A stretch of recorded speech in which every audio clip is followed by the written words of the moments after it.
And then there is the music itself, the bass, that thumping bass was another common denominator between that funk and early hip hop that I like and dancehall.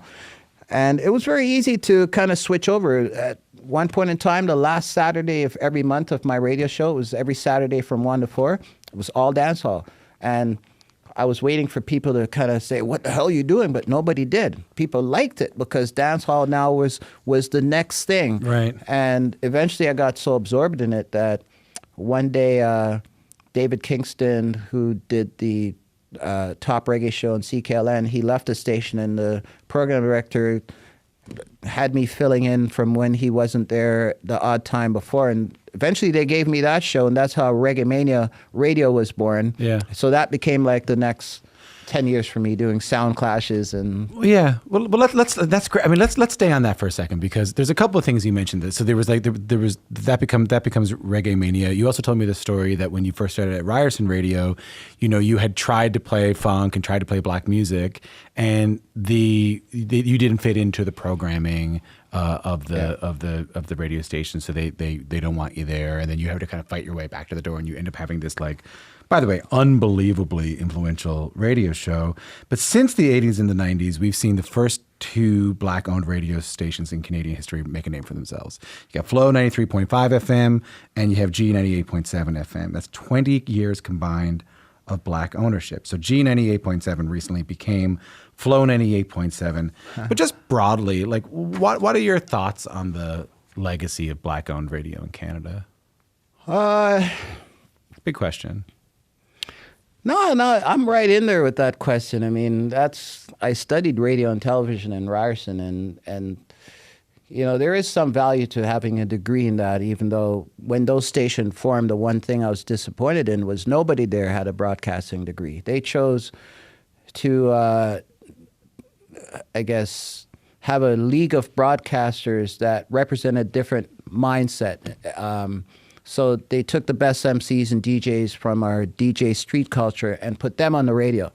That's been a mistake with urban radio for the last 20 years, is they have not sought to get personalities who can come from a radio point of view. That's what they're good at, not being the guy in the mic saying, yeah, cut it up, you know what I mean? So it's, in a way, that's okay. You can kind of say, look, we don't want to be like the generations before.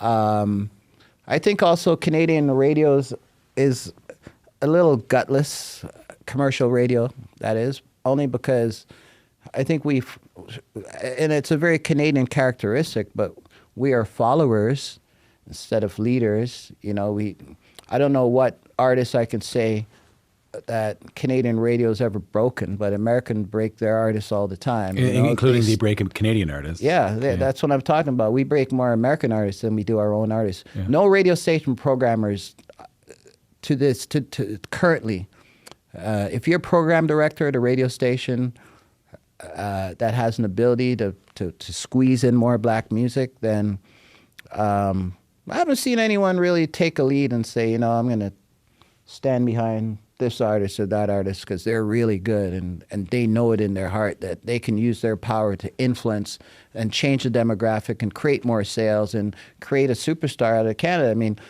Flow was great for Drake, right? I mean, it's not kind of narrow like that, but if you remember the days of Flow in their first 10 years, they played more Drake than any, and partly because they were obliged to play Canadian content, right? But it's got to be more than Drake that's out there. Yeah. So I think radio should have a responsibility, commercial radio should have a responsibility to try and have a little more gut and be like the American radio stations that have a sense of instinct and intuition and gamble and take chances with their programming instead of following somebody else's trend. But to my point, those 20 years, that's quite a legacy those stations left. Is it, though? You tell me. To me, it's a legacy of disappointment. What did it all mean? Their ratings were lousy, right? We always get stuck with the bottom of the barrel, and we weren't given a gift with 93.5 because 93.7 was right beside it. That was WBLK. That was our black music station, even though it was American, right? So when 93.5 came in, it knocked out WBLK. But guess what? It still wasn't a very strong signal that everybody could listen to in all the different areas of Toronto. Right. And it's the same now with the new flow that we have right now. I live in Scarborough, so sometimes you hit McCowan or Markham Road, you start hearing the CBC interfering with flow. So again, you don't get a good opportunity to really put a value in whether people are behind that station properly, because we've been shortchanged a little bit with what we've gotten. But as black people, we have to take what we can get at this early gesture in black radio. And I think it's, again, we should call it what it is. It's not black radio, it's urban radio. So there still hasn't been a black radio station in Toronto. When there is, we will all feel it and know it. But everyone is standing and hiding behind the title of urban because they're not proud to be black.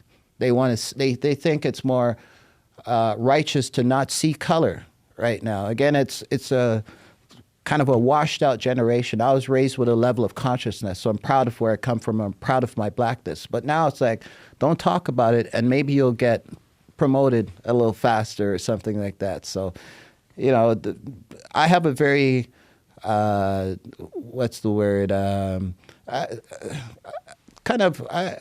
more critical when it comes to the area of radio because, like I said, I've been denied an opportunity to be a professional commercial radio broadcaster myself. It wasn't in my path, but I think if I did, I'd probably be frustrated with some of the same things that commercial radio station broadcasters of color are frustrated with now. You can make more noise and be more influential on a non-commercial radio station than you probably can on a commercial radio station right now, because there you have a little more freedom to play what you want, do what you want, and say what you want. And not to mention that just Spotify and Apple Music have just upended the whole thing, you know, and people can and SoundCloud, people can access any kind of music they want. Well, we're in the age of immediate gratification now, so I guess that's the irony of the whole thing is radio's struggling for its own survival right now, not just urban radio, but urban radio is in particular, though, because we're in that age where you can get what you want right now. Think of any song. Yeah. While Toronto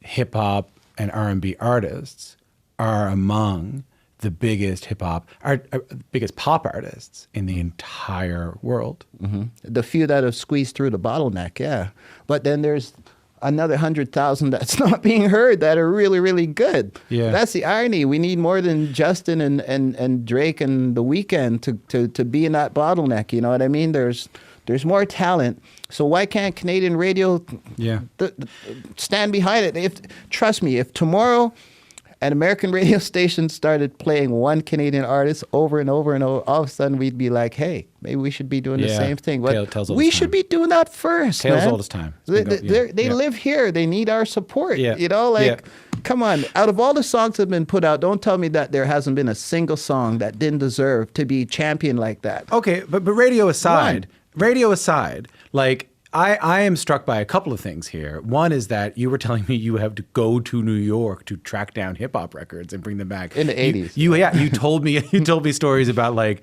we were bringing up all these big New York American artists, and we were Canadian artists. We didn't really know what our identity was, but all of a sudden we realized we had patois. All of a sudden we realized we were able to offer something different. I'll say it again. You went from that, and, like, who else is going to promote these concerts? Me, I guess I'll do it, to Toronto artists being the biggest hip hop and R&B artists in the world.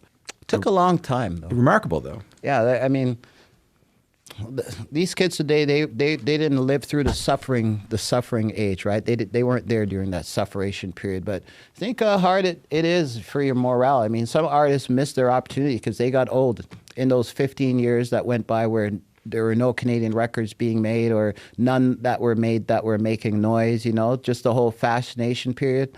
It was not a good time for Canadian confidence. One of the greatest examples of that was in 1988, I put out a record myself, and I was a radio broadcaster called B-Boy Destruction. You know, it was a small record, only 1,000 copies made or whatever, and it was really made for political reasons.